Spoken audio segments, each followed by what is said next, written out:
Hello. Hi, Ka. Happy birthday, Tilaka. This is for you.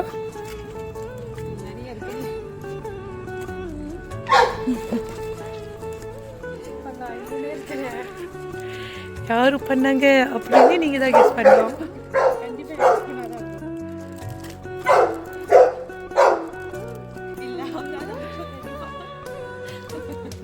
வேற ஏதாச்சும் guess? Special person கொடுத்துருக்காங்க, ஸ்பெஷலான பர்சனுக்கு.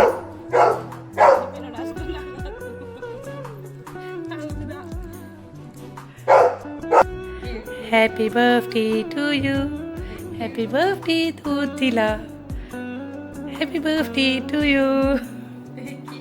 Wishes கொடுத்துட்டு ப்ளோ பண்ணுங்க.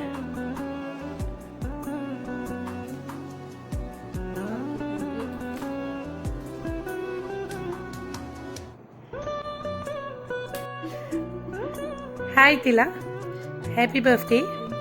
சரி, இன்றைக்கி திலாக்கு பர்த்டேன்னு சொல்லிட்டு உங்களுக்கு கிஃப்ட் வந்திருக்கு. சரிங்களா? நீங்கள் ஒரு வாட்டி வந்து கெஸ் பண்ண முடியும் இந்த கிஃப்ட்டு யார் உங்களுக்கு வந்து கொடுத்தது அப்படின்னு. ஸோ கெஸ்ஸிங் தவறாக இருந்துச்சுன்னா பனிஷ்மெண்ட் இருக்குது, சரியாக இருந்துச்சுன்னா கிஃப்ட் இருக்குது. ஓகே? ஸோ தவறாக இருந்துச்சுன்னா என்ன செய்கிறேன்னு சொல்லியிருந்தீங்க முதல்ல? அதானே சொன்னீங்க. சரி, இப்போ நீங்கள் கெஸ் பண்ண தொடங்கலாம்.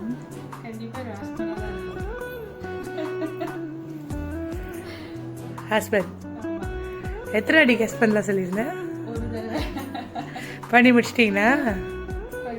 ஹஸ்பண்டு தவறாக இருந்துச்சுன்னா பாட்டு வேறு பாடுறேன்னு சொல்லியிருந்தீங்க. ஆமாம் தானே? பாடலாமாங்க பாட்டு?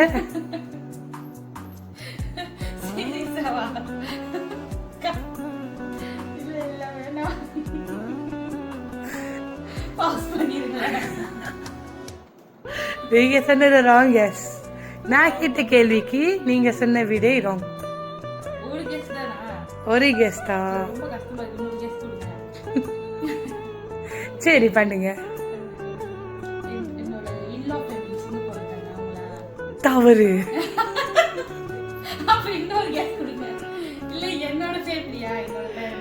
தவறு.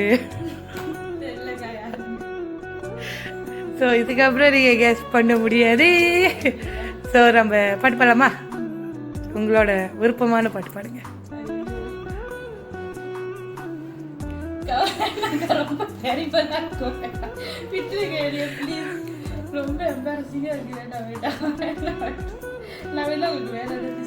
சரி, என்னென்ன செய்யுங்க.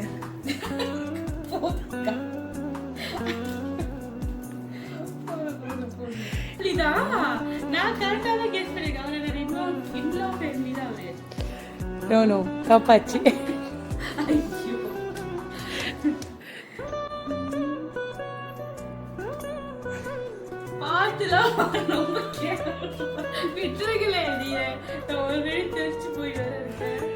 அழகா இருக்கீங்க, அம்சமா இருக்கீங்க.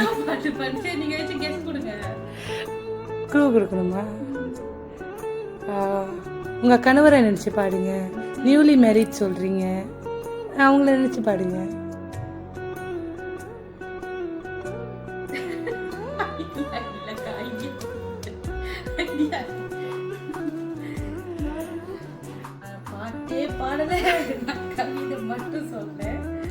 Let the love you give come back and find a place in you. Spread love everywhere you go. Let no one ever come to you without leaving happiness. Thank you. Wow. இந்த கவிதை யாருக்காக? கண்டிப்பா ஹஸ்பண்டுக்காக மட்டும்தான் தானே. சரி, நான் உங்ககிட்ட என்ன ஒரு கேள்வி கேட்டிருந்தேன் திலா கிட்ட. இன்னைக்கு திலாக்கு பர்த்டே, ஒருத்தவங்க வந்து உங்களுக்கு சர்ப்ரைஸ் கொடுத்துருக்காங்க. யார் அவங்க இது வந்து கொடுத்தவங்கன்னு கேட்டேன். நீங்கள் யார் சொன்னீங்க? ஹஸ்பண்டா வந்து கொடுத்தாங்க.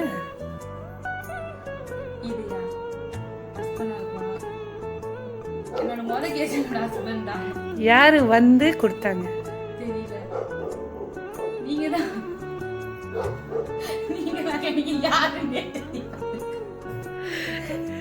இப்ப நீங்க பதில் சொல்லிங்கண்ணா நீங்க தான் அப்படின்னு. இதை நீங்க முதல்ல சொல்லியிருக்கலாம்ல, யாரு வந்து கொடுத்தது, நீங்க தான் கொடுத்தீங்க அப்படின்னு. ஓ ஸோ ராங் கேஸ் ஆச்சா. ஸோ என்னை கொடுக்க சொன்ன நபர் ஒருத்தவங்க, இப்போ ஃபோனில் ஒருத்தவங்க ரொம்ப நேரமாக இருந்தாங்க, ஹஸ்பண்டு. ரெண்டாவது யார் உங்களுக்கு கால் பண்ணாங்க?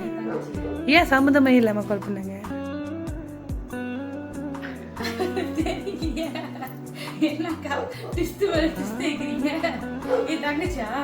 ஆமாவா? சரி, ஹஸ்பண்டா தங்கச்சா?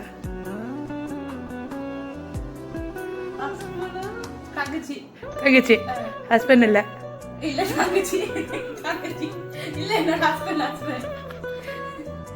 ரெண்டுல ஒண்ணுதான் சொல்லணும், ரெண்டு பேர்த்துல ஒருத்தவங்க தான். கன்ஃபார்ம் தங்கச்சி இல்லை? இல்லவே இல்லை.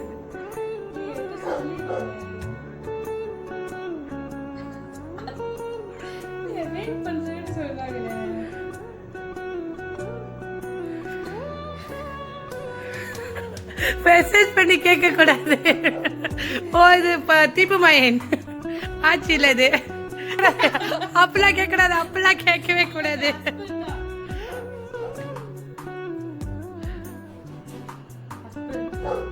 ஹஸ்பண்டா? கன்ஃபார்ம். கரெக்ட்.